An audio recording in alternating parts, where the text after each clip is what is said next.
Hola, hoy nos sumergimos en un análisis a fondo de Capital e Ideología de Thomas Piketty. Un trabajo, la verdad, monumental. Nuestra idea es desgranar un poco el argumento central, ¿no? Cómo las ideologías, las narrativas, son las que de verdad dan forma y justifican la desigualdad. No es solo economía pura y dura, es la historia que nos contamos sobre ella. Exacto. Piketty, bueno, lo que sostiene es que cualquier sistema de desigualdad, por muy bestia que sea, necesita una justificación para mantenerse. Y el libro lo que hace es rastrear cómo han ido cambiando esas justificaciones a lo largo de la historia. Empecemos por el pasado, si te parece. El libro describe esas sociedades que llama trifuncionales, ¿verdad? Como en la Europa medieval o en la India con las castas. Eso es. La estructura era, digamos, muy clara.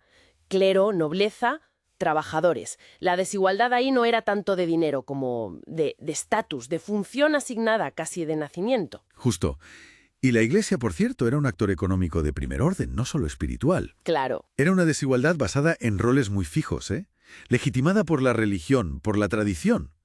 Pero bueno, llega un momento clave con la aparición de las sociedades propietaristas, allá por los siglos XVIII y XIX. La Revolución Francesa, como símbolo. Ahí está.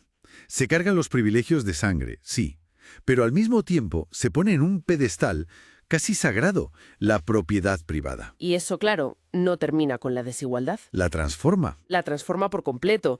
Y lo fuerte a veces es ver cómo se hizo esa transición.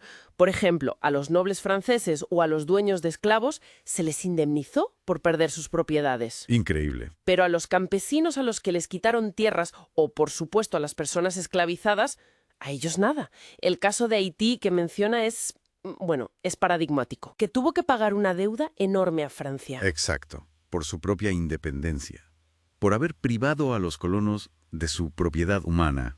Es brutal, cómo esa ideología propietarista justificaba cosas así. Y ese modelo, el propietarista, vive su apogeo en el siglo XIX y principios del XX, ¿no? Coincidiendo con la expansión colonial. Sí, ahí la concentración de riqueza es enorme, la Belle Époque, esa élite financiera. Y el sistema fiscal, claro, ayudaba. Impuestos muy bajos o inexistentes para las grandes fortunas y herencias. Que Piketty hasta usa novelas tipo Jane Austen para ilustrarlo. Sí, para mostrar cómo la vida social, los matrimonios, todo giraba en torno a la propiedad y la herencia. Era el eje central. Pero ese orden salta por los aires. Entre 1914 y 1980, más o menos. Sí, un vuelco tremendo. Las guerras mundiales, la crisis del 29, las luchas sociales, la descolonización, todo eso crea una especie de tormenta perfecta que rompe con lo anterior. Es la gran época de la socialdemocracia en Occidente. Y el miedo al comunismo también influiría, supongo. Sin duda. Y se toman medidas que hoy nos parecerían, casi de ciencia ficción. Por ejemplo. Pues impuestos sobre la renta y las herencias súper progresivos, con tipos marginales máximos que llegaron al 70, 80, incluso más del 90%. ¡Qué barbaridad! En Estados Unidos o Reino Unido, después de la Segunda Guerra Mundial, no hablamos de países comunistas.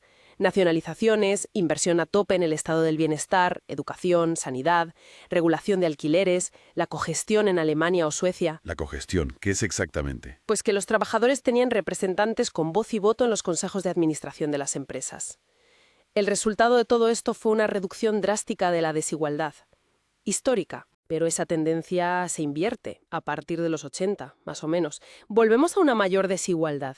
El neopropietarismo lo llama. Eso es, o hipercapitalismo. Hay varias causas, claro. Está la revolución conservadora de Reagan y Thatcher. Menos impuestos a los ricos, desregulación. La caída del muro también. Fundamental. Desaparece la alternativa soviética y países como Rusia o China se lanzan a un capitalismo muy, muy desigual. Luego la globalización financiera, que facilita mover el dinero y que los países compitan bajando impuestos. Y menos inversión en educación pública, dices. También.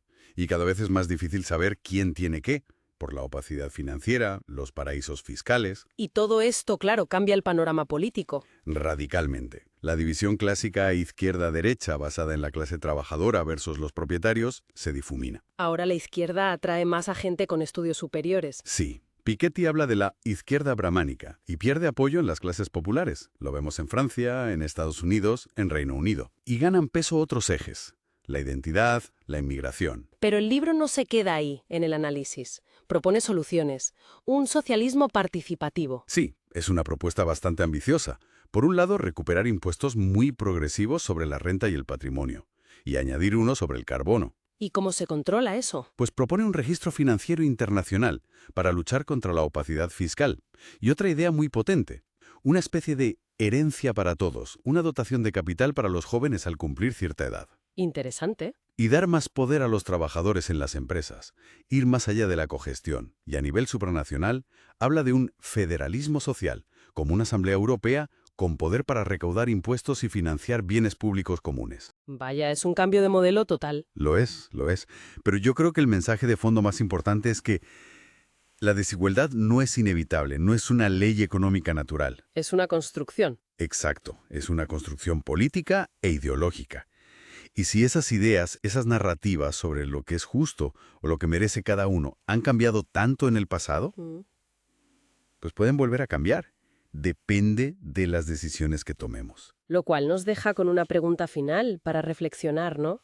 Si esas ideologías que justifican la desigualdad son construcciones históricas que cambian, ¿qué nuevas ideas, qué nuevas narrativas podríamos construir hoy para un futuro, no sé, más equitativo y también sostenible? ¿Y qué haría falta para ponerlas en marcha?